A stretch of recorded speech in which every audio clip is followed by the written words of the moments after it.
다윗의 기도라는 제목으로 말씀 전할 때에 많은 은혜 받으시기 바랍니다. 오늘은 지난주에 이어서 또 다른 아버지의 기도에 대한 말씀입니다. 지난주에 아버지는 아들이 병이 낫는 것으로, 귀신이 나가는 것으로 응답을 받았습니다. 그런데 오늘 아버지의 기도는 아들이 죽는 것으로 응답을 받습니다. 성경은 다윗이 하나님의 마음에 합한 자였다고 평가합니다. 하나님의 마음에 쏙 들었다, 그런 뜻입니다. 다윗은 하나님의 마음에 쏙 들 정도로 믿음의 사람이었지만 완벽한 사람은 아니었습니다. 그것이 우리에게 참 소망을 주죠. 다윗이 지은 가장 큰 죄, 그것은 바로 우리아의 아내인 바세바를 취하고 우리아를 죽음으로 내몬 일입니다. 다윗은 이 일이 그렇게 큰 죄가 아니라고 생각했을 수도 있습니다. 왜냐하면 그 당시에 다윗의 신분이 왕이었기 때문에 그렇습니다. 고대 근동에서 왕은 거의 하나님급이에요. 신급이에요. 그러니 제왕무치라는 말이 있을 정도로 왕의 힘이 셌단 말이에요. 왕국에 있는 것은 다 자기 것이라고 할 수 있을 정도로 이 왕의 그 지배력이 아주 대단했습니다. 제왕무치라는 말의 뜻은 이거잖아요. 왕이 무슨 일을 하여도 부끄럽지 않다. 그런 뜻이죠. 그런데 다윗은 그래서는 안 되죠.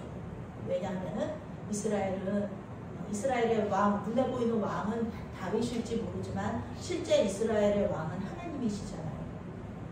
다윗도 하나님, 왕이신 하나님의 한 사람의 백성일 뿐입니다. 하나님이 왕이시기 때문에 하나님의 법을 따라야 되죠. 하나님의 법, 가장 중요한 법 10계명이죠. 10계명에 이런 말씀이 있어요. 다른 사람의 아내를 탐내지 말라. 분명히 이 말씀을 하고 계십니다. 이스라엘은 왕이신 하나님의 법을 지키는 사람들인데, 율법을 지키는 사람들인데 하나님이 분명히 다른 사람의 아내를 탐내지 말라고 하셨는데, 이 다윗은 탐낸 것뿐만 아니라 취하고 그 남편을 죽도록 그렇게 교사했잖아요.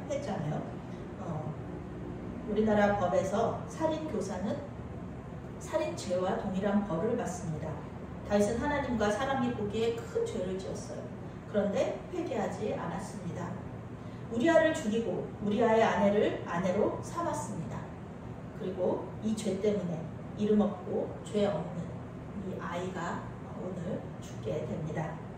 다윗의 아름다움은요, 나단 선지자가 이 다윗에게 회개를 촉구했을 때, 회개를 명령했을 때 죄를 깨닫고 회개했다는 것입니다.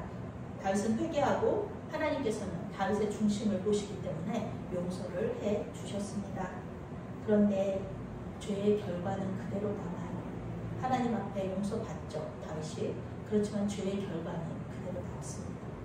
나단 선지자가 계속 얘기해 주잖아요. 이 죄 때문에 어떤 일이 벌어질지.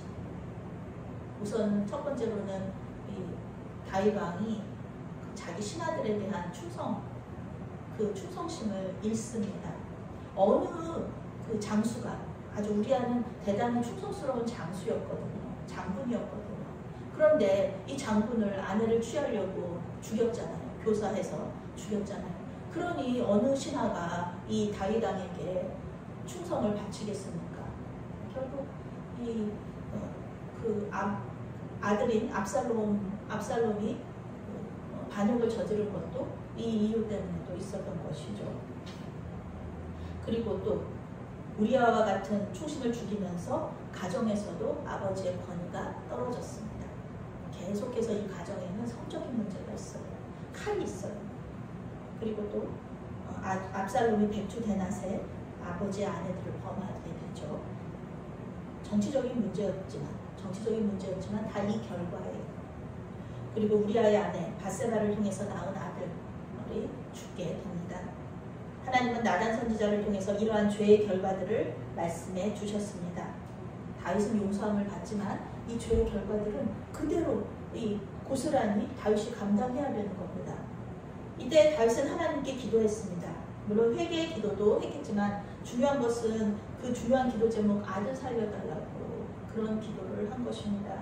어느 아버지가 자기 대신에 죽게 되는 이 아들을 보면서 아이고 잘됐네, 나 안 죽었으니까 다행이네, 그렇게 할 아버지가 어디 있겠습니까? 보통의 아버지라면, 아들을 사랑하는 아버지라면 아들이 죽는데 가만히 있지 못할 거예요. 하나님께서 말씀하셨지만, 이 아들 죽는다고 말씀하셨지만 하나님께서 혹시 이 다윗을 불쌍히 여겨주셔서, 이 아버지를 불쌍히 여겨주셔서 이 아들을 살려주실지도 모르기 때문에 하나님께 기도한 것입니다. 간절히 기도했습니다. 이 아들 이름도 없어요. 얼마나 가엾은 아들인지 몰라요. 학자들은 이 아들이 태어난 지 7일 만에 죽어서 할례도 받지 못했다고 얘기해요. 가톨릭에서는 아기가 세례받지 않고 죽으면은 천국 가지 못한다고 얘기하면서 이렇게 꼭 그 유아 세례를 빨리 주거든요. 그런데 이 할례는 또 이스라엘 백성들한테는 이 세례만큼이나 굉장히 중요한 그런 의식이잖아요. 그런데 이거 못 받고 아기가 죽는 것이에요. 할례 받지도 못하고 자식이 죽는 것도 아주 기하말 노릇인데, 그 아들이 자기의 죄 때문에 죽는다고 하면은 어느 아버지가 평안할 수 있겠습니까? 다윗은 하나님께 간절히 기도했습니다. 금식하고 밤새 엎드려서 땅에 엎드려서 기도하고 울고 그러면서 간절히 하나님께 구했어요. 아들 살려달라고. 그런데 결국 아들은 죽고 맙니다. 하나님은 다윗의 기도에 아들의 죽음으로 응답하셨습니다. 다윗은 몸을 씻고 기름을 받고 성전에 들어가서 하나님께 예배합니다. 죄가 얼마나 무서운지, 자기가 얼마나 큰 죄를 지었는지 깨닫게 되는 거예요. 그 결과가 감당하기에 얼마나 힘든 것인지 그는 이 기도하는 가운데 또 깨닫게 되는 겁니다. 그는 살아있는 시청과 교제로서 이스라엘 백성들과 이웃의 이방인들에게 하나님이 어떤 분이신지를 알려주세요. 하나님이 보시기에 이거 분명히 죄잖아요. 이건 사람들이 보기에도 큰 죄잖아요. 그런데 다윗이 승승장구한다? 이와 같은 큰 죄를 짓고도 다윗이 승승장구한다? 그러면 사람들이 어떻게 생각할까요? 하나님에 대해서 하나님 공의로운 하나님이 아니신 거예요. 용서는 해주셨지만 그 죄의 결과까지 사라지게 하지는 않으셨다는 겁니다. 고스란히 이 다윗이 받게 하셨습니다. 세상 사람들이 오해하는 것 중에 하나가요, 우리를 조롱할 때 그렇게 말해요. 아유, 뭐 기독교인들은 좋겠네. 뭐 죄 아무리 지어도 그 회개하면은 끝이잖아. 회개하고 용서 받으면은 그거 끝이잖아. 죄 계속 지어도 좋겠네, 되겠네. 이렇게 막 조롱하잖아요. 그런데 우리 기독교인들은 전혀 그렇지 않죠. 우리 믿는 사람들은 죄 짓지 않으려고 죄와 정말 죽을 것 같이 피를 흘리면서 싸워요. 죄 짓지 않으려고. 왜 그런가요? 우선은 예수님이 거룩하라고 얘기하셨잖아요. 죄 짓지 말라고. 죄는 그 모양이라도 버리라고 성경에 나오잖아요. 성경에 가르친 하나님 말씀이 죄 짓지 말라고 그러기 때문에 우리는 죄의 종이 아니기 때문에 우리는 죄 짓지 않습니다. 또한 이 죄의 결과, 죄를 그냥 짓고 나면 그게 끝이 아니잖아요. 죄의 결과들이 계속 이어집니다. 오늘 다윗도 그렇잖아요. 계속 충성심도 잃고 가정에서 가장의 권위도 잃고 또 밧세바가 낳은 아들도 죽고 이런 일들이 계속 벌어지는 것을 우리는 잘 알고 있기 때문에 우리는 죄 짓지 않고요. 작은 죄라도 지으면 하나님께 용서해달라고 그렇게 간절히 기도하는 거잖아요. 물론 그것은 이제 그 죄의 결과를 하나님 도와달라고, 죄의 결과가 다시 이렇게 돌아오는 데 있어서 하나님께서 간섭해달라고 기도하는 거죠. 계속해서. 우리는 그렇습니다.